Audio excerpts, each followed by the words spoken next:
বিরোধী দলনেতার পদ নিয়ে নজিরবিহীন বিতর্ক। বিধানসভার অধ্যক্ষকে চিঠি দিয়েও পদ না পাওয়ার অভিযোগ। বিরোধী দলনেতা সহ বিরোধীদের ঘর না পাওয়ার অভিযোগ।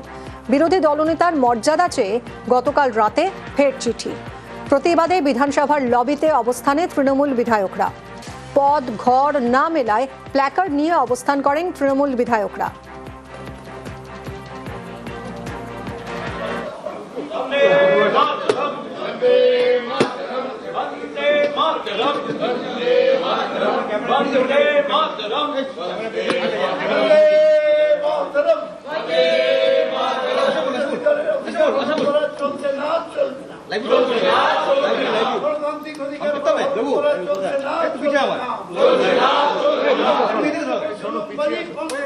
বিরোধী দলের সম্মান এই বিধানসভায় এই বিজেপি সরকার দিচ্ছে না। আমরা আমাদের দল থেকে শোভনদেব চট্টোপাধ্যায়কে আমাদের দলনেতা নির্বাচিত করেছি। সর্বভারতীয় তৃণমূল কংগ্রেসের তরফে স্পিকারকে জানিয়ে দেওয়া হয়েছিল।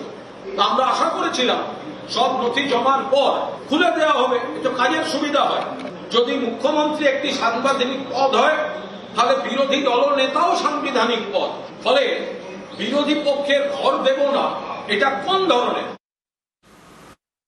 এ ব্যাপারে যা সিদ্ধান্ত নেবার আমাদের পরিষদীয় দল এবং মুখ্যমন্ত্রী নেবেন। তবে তৃণমূল নন ইস্যুকে ইস্যু বানাতে চাইছে। তাদের বিরোধী দল নেতা কে হবেন এটা নিয়ে যদি দলের মধ্যে সমস্যা থাকে, বিরোধী দলনেতার বিরুদ্ধেই যদি বিজেপিকে টেলিফোন করে বিধায়করা বলতে থাকেন, আবার তারপর গিয়ে অবস্থানেও সামিল হয়ে যান, তা আমরা কি করতে পারি বলুন তো?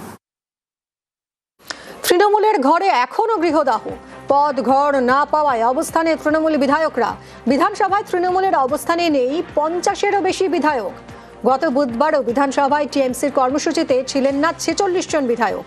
বিরোধী দলনেতার মর্যাদা চেয়ে গতকাল চিঠি টিএমসি পরিষদীয় দলের।